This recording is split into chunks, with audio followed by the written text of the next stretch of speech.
Então, boa noite. O nosso trabalho é sobre doce de leite, leite em pó e leite condensado.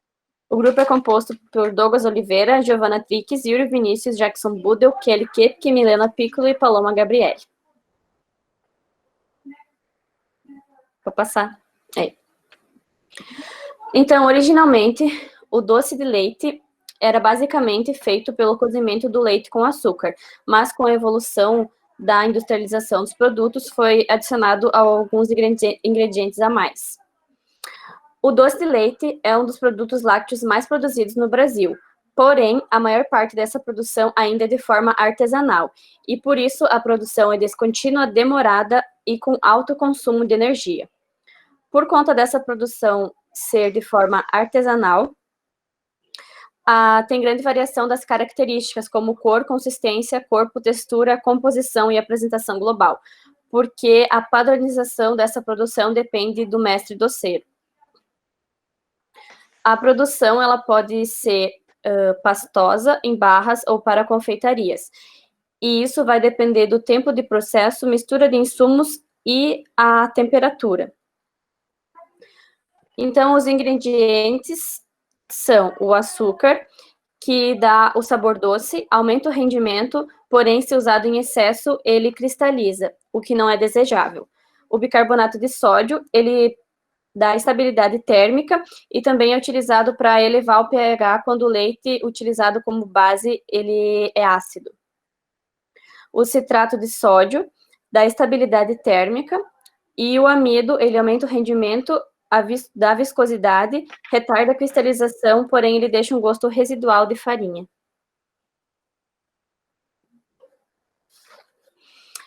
A legislação, ela exige algumas especificações e padrões da composição desse doce de leite, onde a umidade pode ter um máximo de 30%, os açúcares em um máximo de 55%, proteínas mínimo de 6%, gordura mínimo de 2%, cinzas máximo de 2%, e a acidez, para correção, pode ser usado no máximo 5 ml de soluto alcalino normal.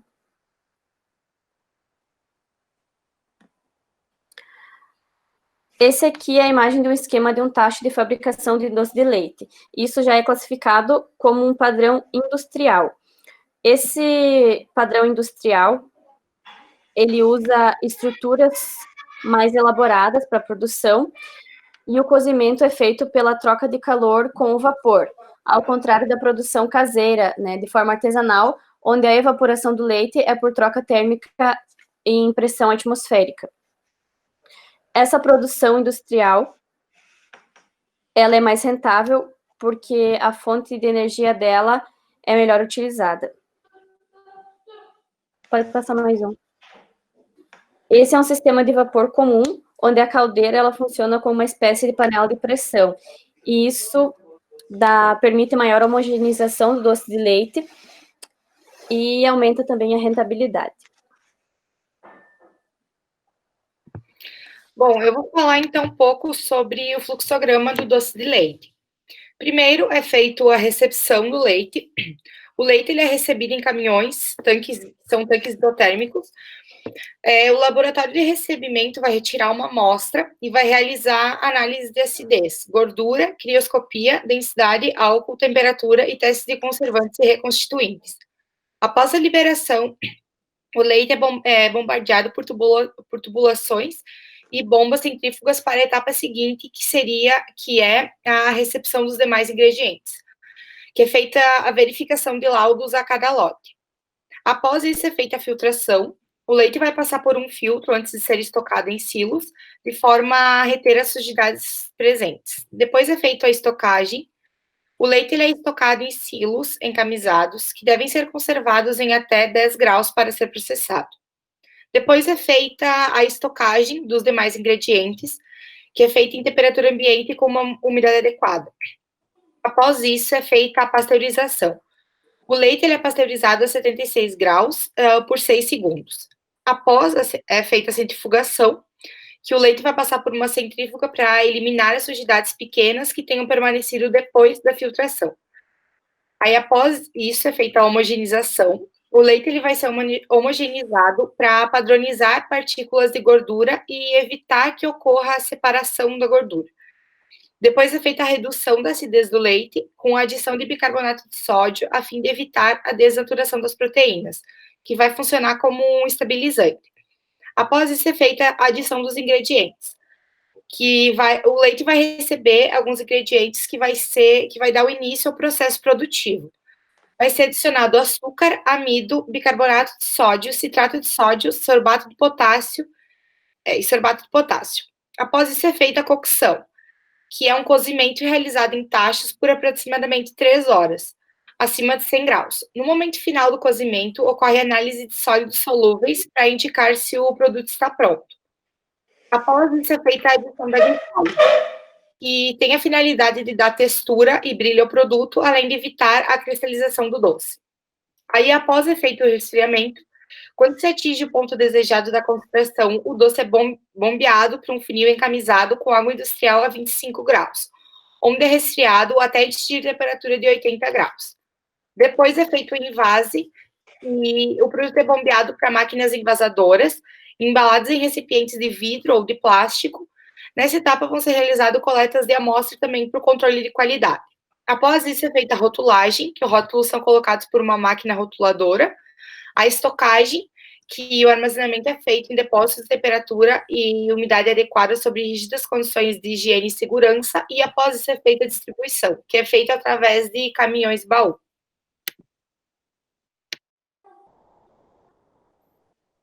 Então, eu vou começar a explicação sobre o leite em pó. Conforme a portaria do MAPA, o leite em pó é produzido, é um produto obtido por desidratação de leite de vaca integral. Ele pode ser desnatado ou parcialmente desnatado e é apto para a alimentação humana, mediante os processos tecnologicamente adequados. E também o leite em pó ele pode ser classificado quanto ao seu teor de gordura como sendo o leite em pó integral, que ele vai ter um maior ou igual a 26% de gordura, o parcialmente desnatado, que vai ter um teor de gordura oscilando entre 1,5% e 25,9%, o desnatado, quanto ao teor de gordura, ele é inferior a 1,5%.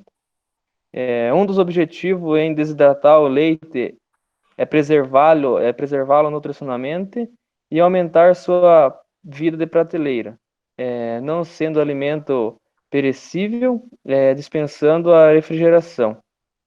E a água é o maior componente do leite in natural, com aproximadamente 87,5%, sendo eliminada através de um processo de evaporação e secagem por pulverização. E também restando apenas 2,5% a 4% de água no extrato seco. Então, um pouco sobre o controle da matéria-prima e a eliminação de impurezas. Então, chegando a matéria-prima no laticínio, vão ser realizados testes de controle de qualidade na plataforma de recebimento. Este mesmo vai receber outros insumos essenciais para a fabricação do leite em pó. Então, como por exemplo, o leite em pó do tipo vitaminado é adicionado compostos de vitamina A e D, que vão garantir valor nutricional ao produto. Para a produção do leite em pó instantâneo, além de vitaminas, vai ser também adicionado a lecitina de soja, que ela vai funcionar como um emulsificante e facilitando assim, então, a dispersão do leite sobre a água. Também são utilizados estabilizantes, como citrato e o ortofosfato de sódio, potássio e antioxidantes, como o ácido ascórbico.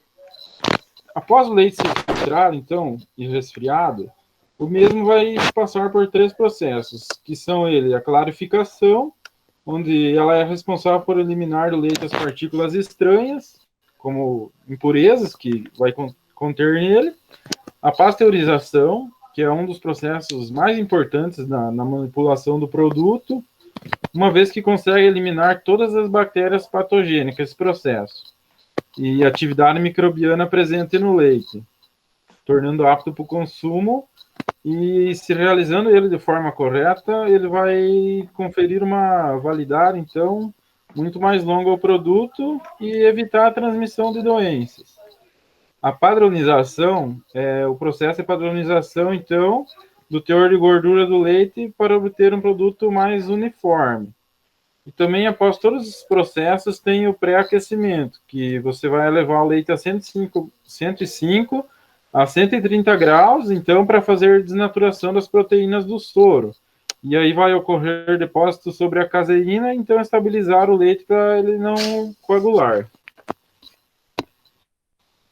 Depois de todas essas etapas já citadas anteriormente, o leite, então, ele vai sair dos silos de pasteurização e vai iniciar o processo definitivo da formação do leite em pó, que vai ser inicialmente formada pela evaporação, que vai ocorrer nessa etapa. Gildo, pode passar. É formada nesses tanques, onde o produto vai entrar ali pela lateral, e nessas câmeras a vácuo vai ser eliminada cerca de 85% da água em uma temperatura de cerca de 75 graus. Esse processo é feito para manter o aroma, a cor e os sabores e os ingredientes nutritivos do produto.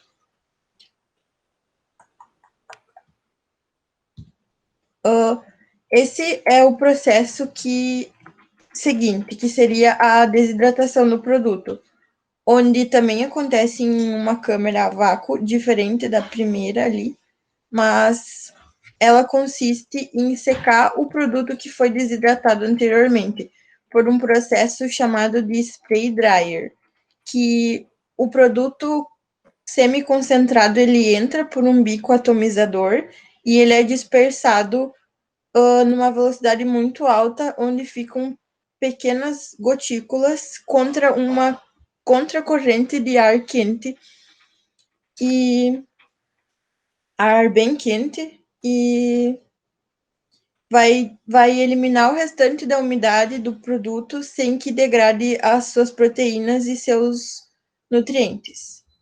A eficácia desse processo está baseada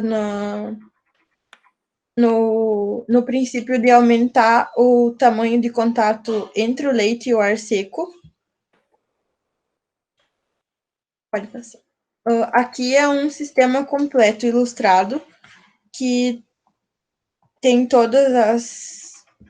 desde o silo de pasteurização, lá no número 3, que daí inicia para o silo de desidratação e depois de secagem, e daí bombeado para o sistema de coleta, onde vai sair o leite em pó. Então, aqui tem outro sistema ilustrando um pouco melhor, o sistema de secagem. Pode passar também. Então, posteriormente, o leite ele pode passar pro processo de aglomeração das partículas. Já o leite em pó, que seria chamado do processo de instantanização, que é aglomerar partículas maiores que 100 milímetros para evitar que ocorra um umedecimento superficial dessas partículas. E quando esse processo ocorre, então, ele vai ser denominado de leite em pó instantâneo. Após ser secado e passado por todos os outros processos, o leite em pó, então, ele vai ser depositado ali no final e coletado e vai ser envasado nas embalagens próprias. Quando for em lata, ele vai ser sugado para o interior da lata e quando for em embalagens plásticas, ele vai ser depositado dentro da embalagem e seguir para os outros processos de fechar e estocar. E devem ser armazenados em temperaturas ambientes adequadas até o momento da expedição para os supermercados. Então, eu vou falar um pouco sobre o leite condensado. Então, suas características, então, é que ele é definido pelo Regulamento de Inspeção Industrial e Sanitária de Produtos de Origem Animal e que estabelece o leite condensado como produto resultante da desidratação em condições próprias do leite, adicionando açúcar. E para o processo de fabricação do leite condensado, então, é usado algumas matérias-primas, como o leite fluido, o leite concentrado e o leite em pó. Então, o leite fluido, ele tem como sólidos lácticos entre 12 e 13,5%. E o leite concentrado com 40 a 50% de sólidos lácticos. E o leite em pó com 96,5 a 97% de sólidos lácticos. Além disso, o leite condensado, então, ele sofre adição de sacarose e lactose durante o seu processo. E a composição, então, a composição final do leite condensado, ele tem 8% de gordura, 45% de açúcar, 20% de sólidos não gordurosos e 25% de água.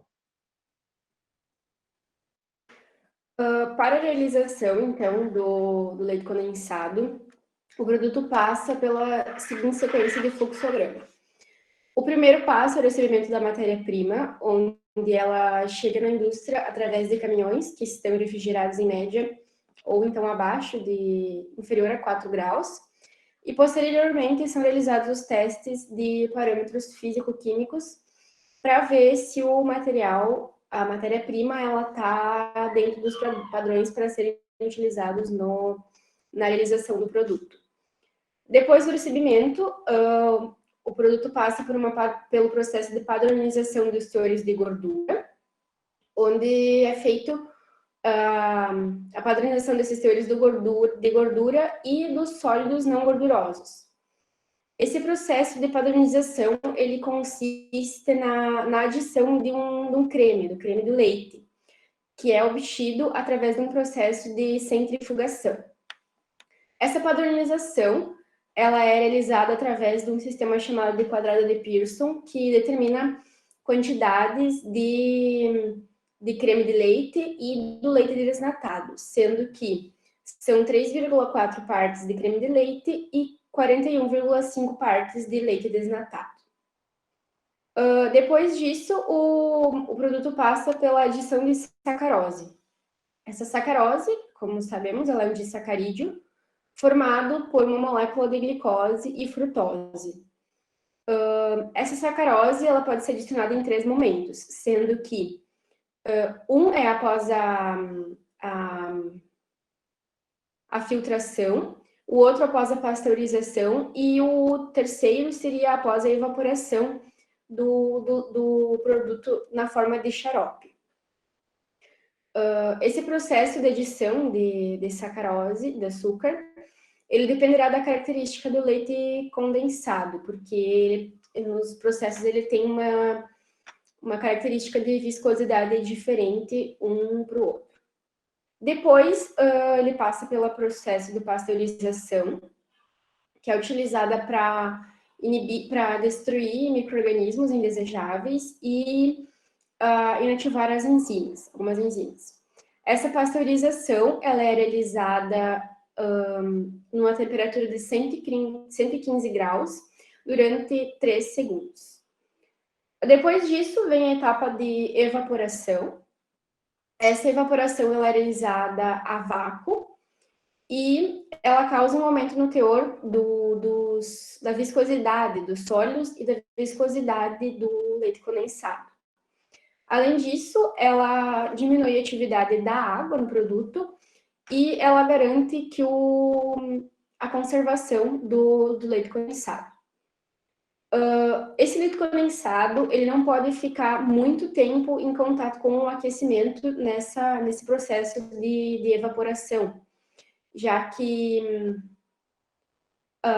quando fica em contato por muito tempo, podem acontecer mudanças nos parâmetros sensoriais do produto, gerando perda de aroma, ou então o escurecimento, e também a gelatinização pode acontecer, dentre outras consequências. Depois disso, já vai se partindo para o processo final, que seria o resfriamento. Depois, esse resfriamento ele ocorre a uma temperatura em média de 20 graus Celsius e ele é realizado por um equipamento chamado de flash cooler. Nessa etapa, o efeito do resfriamento rápido ele contribui para a formação de cristais e a padronização do tamanho desses cristais. Mas esses cristais eles são uma característica desejada. Depois disso, a gente tem o processo de adição de lactose.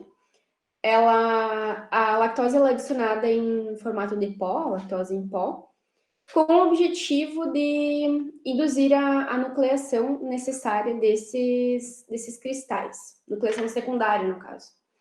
Ou seja, ela promove a formação desses pequenos cristais e diminui o aspecto de arenosidade do produto final. Essa adição de lactose, ela também deve ser realizada em temperatura e agitação adequada, para que não altere as características sensoriais do leite condensado. A cristalização, ela é realizada após a adição de lactose, e nessa etapa o produto ele vai para um tanque, para uma máquina, chamado de cristalização, máquina de cristalização, onde a temperatura e a agitação também devem ser controlados. A parte final seria o envase, é a última etapa dentro da indústria, onde o material, o produto, ele é envasado em materiais que sejam ou enlatados ou... me fugiu a palavra agora. Mas o local de armazenamento ele deve ser livre de possíveis oxidações, então ele deve inibir oxidações e deve manter o produto seguro. Depois dessa etapa, o produto final ele segue para transporte e comercialização. Então, o nosso trabalho seria esse. A gente agradece a atenção da professora e dos nossos colegas. Obrigada.